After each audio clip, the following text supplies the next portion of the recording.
All right, ladies and gentlemen, welcome back to the next section of the course where we're going to be talking about volts, current, and resistance. Understanding all these three things are very important when troubleshooting HVAC systems and components. So make sure you guys really understand this concept. Before we get into current, resistance, and voltage, let's first talk about electrons. What are electrons? What's electricity? Well, first we got to understand what an electron is. Everything around us is made out of atoms. And within the atom, there's things called electrons. And these electrons have a negative charge, and they want to move whenever they can. Here's the atom, here's the electrons. Let's think of the electrons as little marbles sitting in a pipe. As soon as they get pushed by something called voltage, they're going to want to move. Voltage is essentially the force that pushes electrons. When taking a look at atoms, they all have electrons around them. Let's say these are all copper atoms. Well, copper tends to have very loose electrons. So if a force is applied on this one, it will easily bounce to the next, making copper very conductive.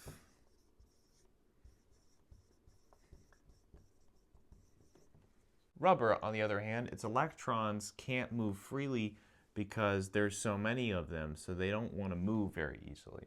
Therefore, rubber is not very conductive. And we call that a good insulator.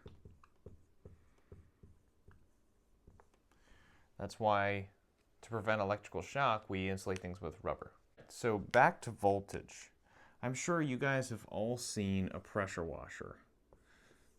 So we're going to draw a little pressure washer here. And we have a hose of water. So the PSI, the pressure, is going to represent the volts of electrons. And the gallons per minute of a pressure washer is going to represent the current. So in order to make this water move, right, we have a connection to the house. We have a connection to the house spigot for water. Well, we know there's some pressure coming out of this hose because when we open the hose, water comes out, right? And it goes to this pressure washer here. Well, what's this pressure washer doing? It's generating pressure for the water, which moves the water. It propels the water forward. Let's say we were to put a valve right here and shut it. We're going to have a lot of pressure build up.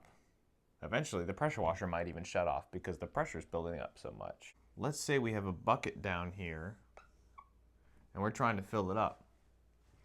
Well, let's say our pressure washer is putting out 1,000 PSI. That's a lot of pressure, but let's say it's only 1 gallon per minute. And we're trying to fill up this 10-gallon bucket. Even with 1,000 PSI, it will still take us 10 minutes to fill up this bucket.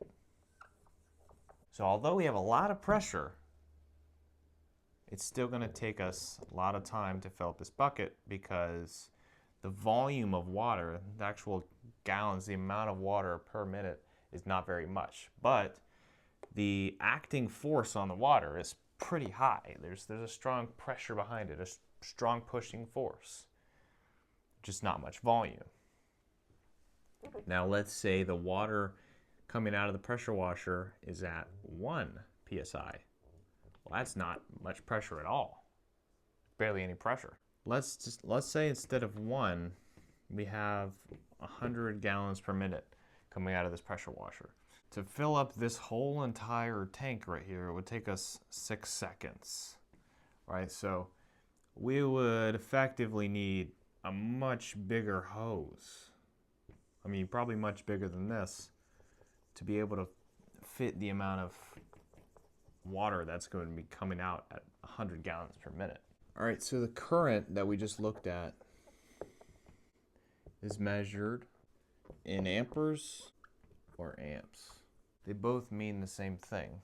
An amp is defined as a group of electrons.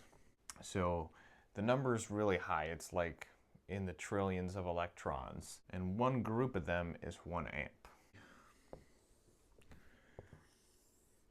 Let's say we have a bunch of water or electrons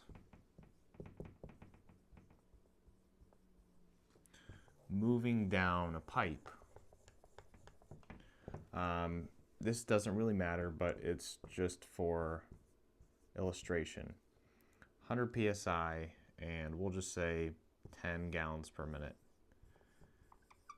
So it shows that the water is moving with a little bit of force, a little bit of flow. Well, let's say we narrow it down. What that's going to do is that's going to cause resistance. It's going to impede the flow of electrons or water. So coming out here, you're going to have not nearly as much water that was being pushed towards this little nozzle. So this is how we would label resistance. Something that tries to slow down the electrons or the water is resistance. We label resistance as ohms. Ohms is how we measure resistance using a multimeter. Now let's take a look at a basic equation and see how they all work together. All right, here's our equation. Volts equals current times the resistance. Let's say that our volts are 10. Let's say our current is 2 and our resistance is 5. That's a true equation. Well, let's increase our voltage. Let's increase our voltage to 100 volts. Now, because we changed our voltage, we no longer know what the amps are going to be, what the current's going to be. We know what the resistance is going to be because that's the same.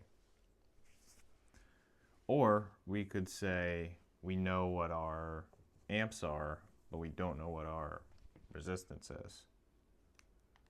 Our resistance here would be 50, right? So if we increase the voltage and we keep the amps the same, then our resistance must go up, right? So if we increase our volts, this stays the same, this doesn't change.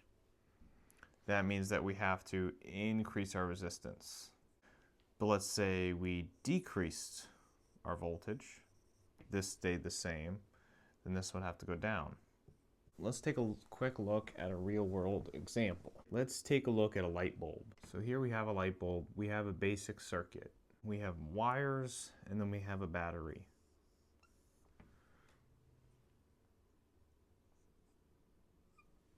We have two sides of the battery. We have the positive, we have the negative.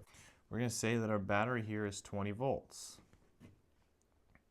That right there is obviously our voltage.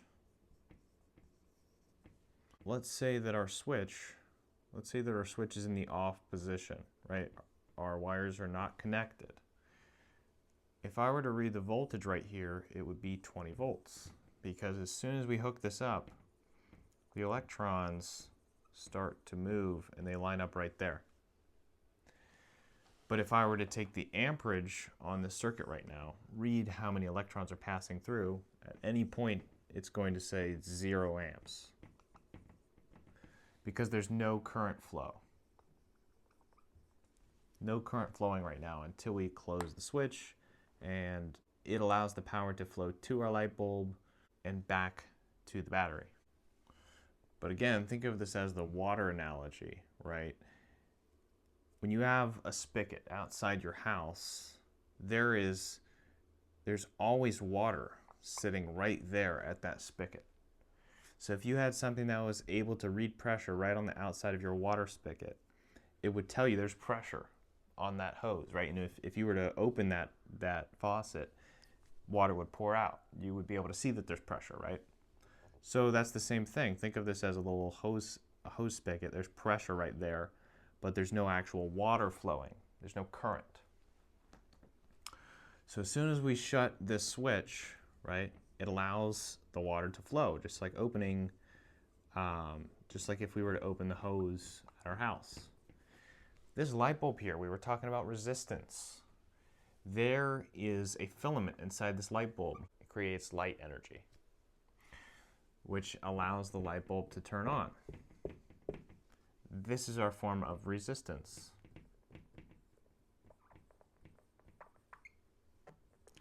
And pretty much any load that you see, any power consuming device like a motor, a compressor, a gas valve, a transformer, anything in HVAC is going to be a form of resistance.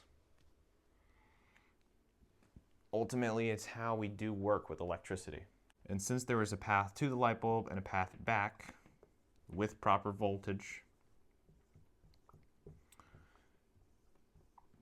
we then are completing the circuit, and now that we have a complete circuit, we're now reading some amps, right?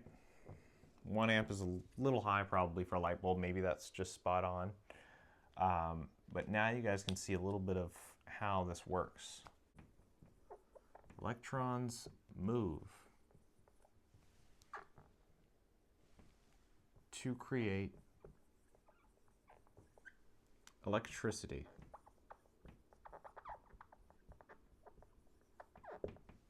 Voltage, current measures the flow of electrons, and resistance. Alright, so I would watch this video a few times over until you understand it, because this is really important. This is how you get good at diagnostics, understanding this right here.